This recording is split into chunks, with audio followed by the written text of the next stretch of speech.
We have completely changed the entire format for the Here We Grow podcast. This week, we're bringing a lot more education. We're going to be talking about flipping houses. We're also going to tell the craziest story we've ever heard at an inspection that Trevor got to be a part of. We've got more information on flipping homes in the link in the description, so click the link below. See you there.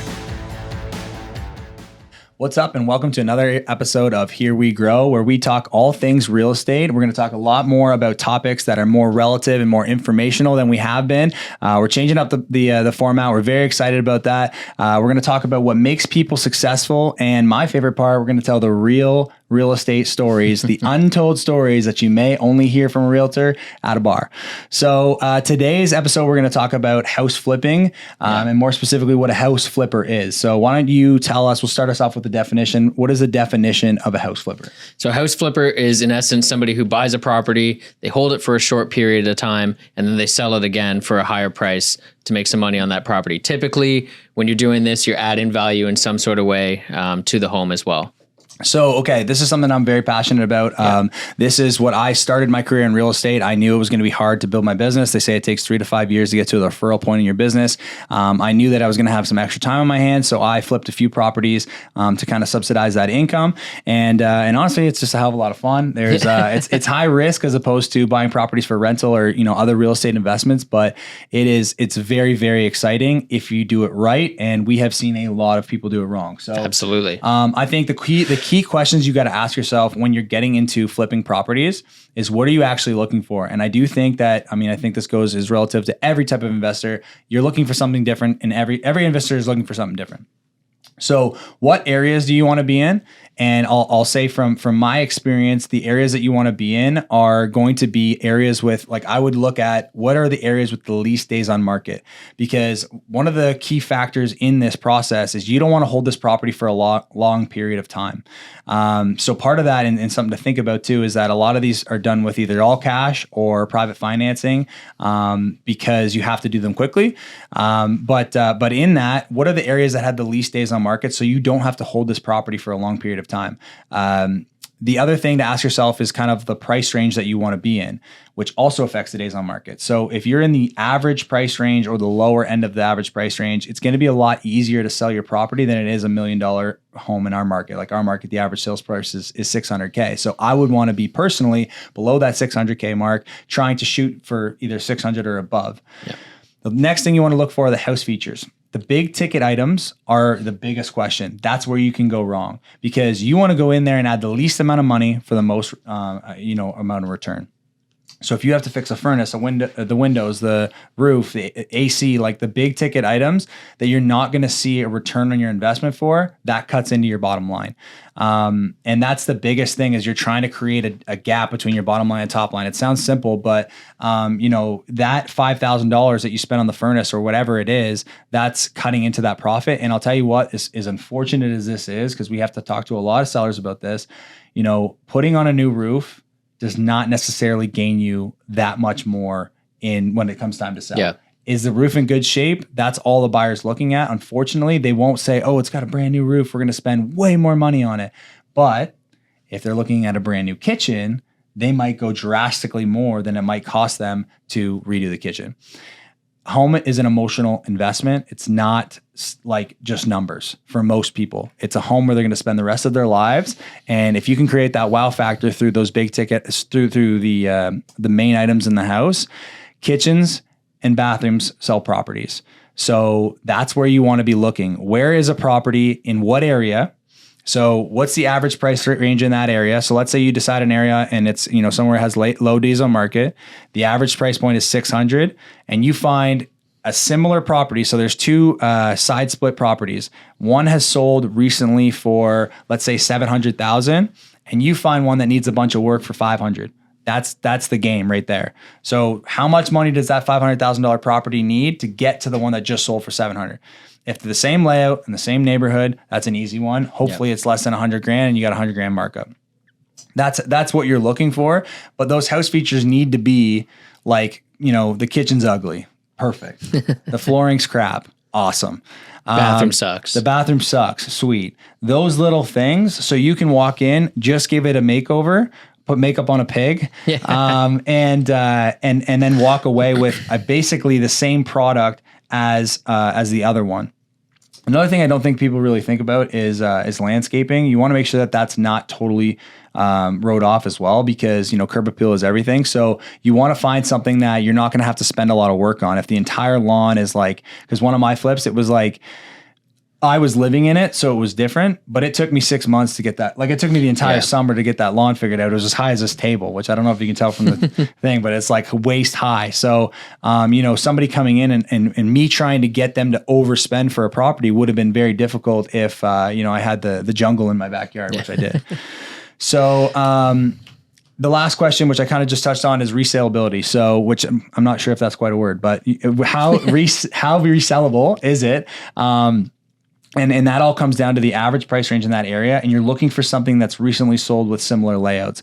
Because, for example, on a super old home where, which we just talked about on the last podcast, it's very hard to find a property that's, let's say, 100 years old and find another one that's the exact same layout. Everything was built differently back then. So, you want to find something that ideally probably is in a little bit of an older neighborhood, because the new homes, everything's the same. So you need to differentiate yourself a little bit, but you want to be able to find something on the street that's also been similar in a similar layout. Anything to add, Trev? Nothing to add. I was just going to say, you kind of already touched on it a little bit, but talk a little bit about what are you actually targeting when you're doing the renovations? Yeah. So, it's the kitchens and bathrooms.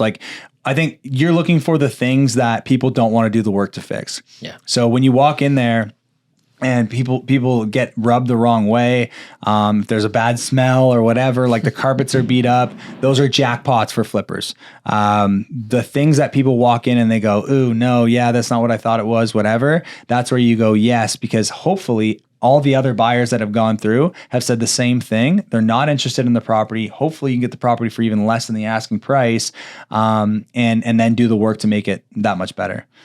Yeah, and we always talk about creating a wow experience as a seller. Mm-hmm. Kitchens and bathrooms are the two things where people walk in and they go, oh my God, I would love to make dinner in here. Yeah, that 100%. Kind of thing. Yeah. So that's great. What would you avoid on the other side of the coin? What would you avoid putting money into? Again, those big ticket items.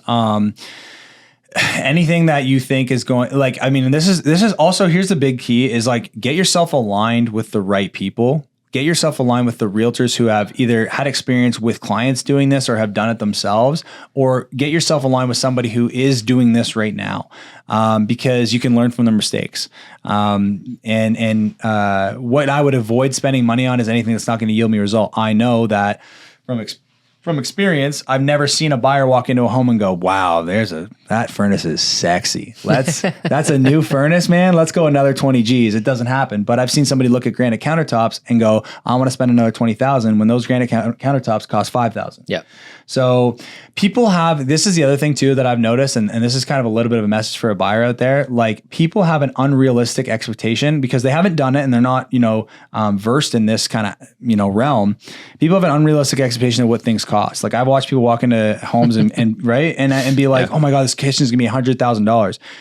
You could spend $100,000 in kitchen, but that would be you're gonna have the best kitchen in Kingston. Yeah, that's right. So So that's the other thing too, is people go in and they'll see green countertops and they're immediately I can't afford to fix that. Where if somebody comes in and spends 20 grand on it, it's going to make a huge difference. So I would avoid spending money on the things that don't get you a huge return. And it's important to be aligned with the right people to show you where those things are, where that money could potentially be wasted. And so then in the definition, we kind of talked about you're buying the property, you're holding it for a short period of time, and then you're selling it again to make some profit. What does that timeline look like realistically? Okay. So when you're looking at the properties with your realtor, it's important to line that up. A closing date, ideally, average closing date 60 days. It can go from 30 to 90. It can be even longer than that. But you want to make sure that closing date, when you're looking at the properties and you're negotiating your offer, is long enough for you to get your contractors in. So in your conditional period, hopefully you lock in a property, you do conditions and you do an inspection. You bring every single contractor that you would bring in on the project, and you get a timeline and a commitment from them on when they can come, and triple check this commitment. Because I think another thing that you can do, the last question you said was what do you want to avoid dumping money into? Contractors is another one. Make sure you have a good relationship with these contractors, or you've seen references from other people. And honestly, I would say obviously like their workmanship and quality of work matters, but punctuality matters. It can be a challenge with contractors. I think a lot of contractors like to, overpromise on the jobs that they take on, and they can't necessarily deliver and show up. So make sure that the conversations you have are like, can you get in here? If I close in a month, can you guarantee me that you will be here day one? Yeah. So that's the big thing. And then once you've closed on the property, let's say it's 30 days later, also important to have this conversation with your contractors. What does that look like for completion? How long is this going to take you to get done? And hopefully it's within, I would say 60 days would be the ideal goal. 30 days would be better. But realistically, I think if you're looking at a large scale flip, it should be around 60 days. And then getting the property in the market and sold hopefully quickly. So the max you should be holding it is like with a closing date of 30 to 60 days out. So the max you should be ideally holding it for is like 4 months if everything is done correctly. Another tip for construction is like, and there's always surprises. So plan for that in your budgeting when you're looking at stuff. Don't just plan for the kitchens, the bathrooms, and all the fancy stuff. Just be prepared that somebody's going to rip a wall open at some point and find something that you weren't expecting. I always add another, 15% on top of every budget I do, just to make sure that, that's there. And hey, if you don't spend it, then all the power to you, and that's even better. But something's going to come up. Yeah. I was just going to say, especially in a city like Kingston with a lot of older homes, it's nice to think about what am I going to add to the property, but once you start tearing stuff apart, you have no idea what you're going to find under the base layer, essentially. Exactly. So if you want to talk more about this, please reach out to me because I absolutely love this. But so the next segment that we're going to do is my favorite one is real estate stories. He's on crystal meth. You said what now? I would stay away from him. This is not like selling sunset. I can't think of anything crazy that happened other than realtors getting mad at me for pricing my own home differently. So the only story there is not that crazy, but the one flip that I did, and this also goes into not being a greedy seller because I don't think that always serves you the best. But when I flipped my second property, I had an idea. When I bought the property, like I said, I knew, okay, if I could get this amount of money, here's what I'm going to invest. Here's what I know I should gain. And I'm happy with that. And when we got down the road, like a year later, I looked at the average sales price in that area, and it had gone up significantly. So I sprinkled a little extra on, and I was very, very happy if I got that price. I listed the property and didn't hold offers. I got an offer within 48 hours of hitting the market. My home was sold unconditionally. So I was extremely, extremely happy with that. It was within what my plan was. I could have tried holding offers, but that could have bit me in the ass too. So I got a little bit more than my asking price and was sold in 48 hours, and I was very happy. But I had certain agents being like, "Why wouldn't you do this? Why wouldn't you hold offers? We didn't have an opportunity to see it." So that was kind of like the only really interesting thing that happened. Oh, actually, I have another good one. So this is so the first one that I had. So anybody who knows me knows that I love my Jeep. I have an old Jeep. The reason I have that old Jeep is because of my first flip. So I had an offer accepted, conditional on inspection. And as they were doing the inspection, I received another offer, and it was $8,000 higher than the first offer and had no conditions. So the first offer did their inspection and tried to negotiate with me over humidity levels in the home. And the home was like 30 years old. And I was like, okay, well, if you want to buy an HRV, go for it. But when my home was built, it wasn't code.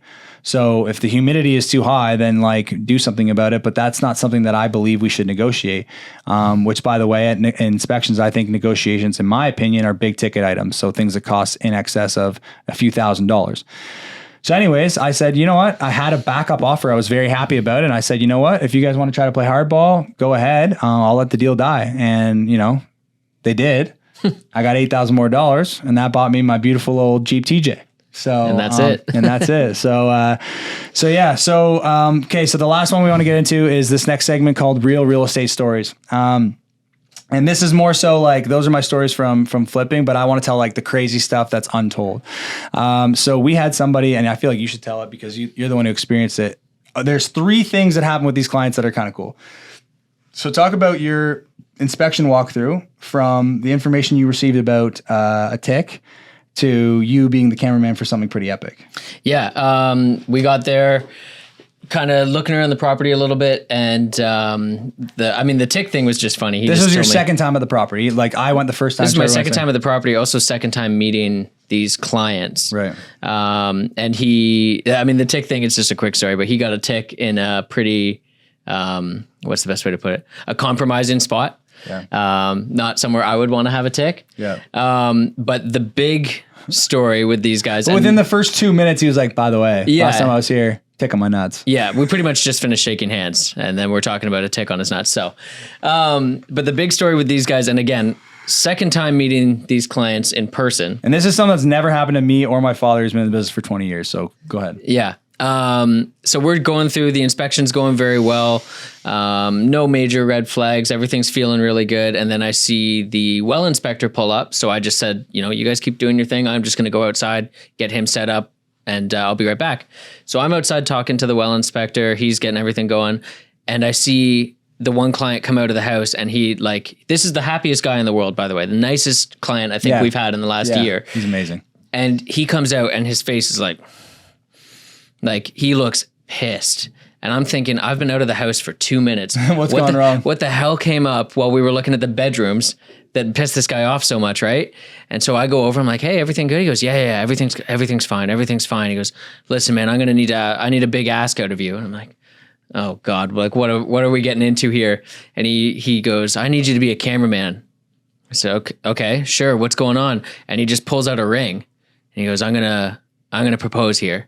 And I was like, oh, okay, we're really doing this. Okay, sweet. So I'm like, how do you want to do it? He goes, I think once we get all the inspections out of the way, I'll go to one part of the house and I just need you to take my phone and just get her to that part of the house. I'm like, yeah, easy. I got you.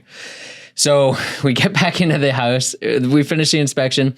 The inspector, he's making the small talk. It's always awkward when they have to ask for payment too. Yeah. And then he's making small talk. His small talk was the war on Ukraine.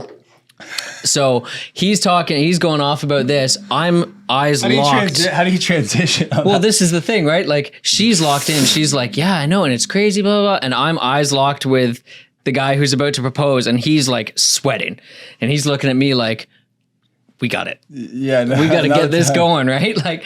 So anyways, we get the inspector out. He comes over. It was not the slickest handoff of a phone. Kind of came over and just chest bumped me and dropped the phone into my hands. I'm like, all right, she didn't notice, whatever. And she's got her shoes on. She's ready to leave. And he goes, I just want to go see one more thing upstairs. She's like, well, why would you let me do all my laces up, everything, and now we're going to go back upstairs? He goes, one sec, just come on upstairs. I want to show you something. Goes upstairs. I follow her. I've got the camera all good to go. Get up to the hallway. And this house, it's a long, long hallway with room, and master at the end. And he's nowhere to be seen. So now I'm looking over her shoulder where are we going? Go check every bedroom. So we're slowly walking through and I'm like, he's not in this room, not in this room. And then getting to the master and he does it, gets down on one knee, proposes. It was awesome. Very unique experience. I was doing my best not to say congratulations on the video because all I thought was these guys have met me twice. I'm the business manager for their realtor. They don't need me in the video being like, hey, congrats. explaining to their kids someday that yeah, who's that, Mom? Who's the guy congratulating you? Was that the best man? Was that so-and-so? No, it's our realtor's business manager. And then, so then obviously, she says, yes, everybody's happy. Turn off the video. And I'm like, so I take it we're good with the inspections and you're obviously going to take this house, right? Yeah. Not going to propose in the house and then pass on it. That was how my call went. I was like, hey man, how'd it go? And you're like, well, there's a few things that went wrong. I'm like, oh no. And then you're like, yeah, I think they're taking it though. I'm like, why is that? He goes, well, they just got engaged. And I was like, what? I've never seen that. So especially at an inspection, the funny thing too, just as a little extra sprinkle on the story was there were a couple things that did come up in the inspection and then they came to us saying, we should try to negotiate a little bit off.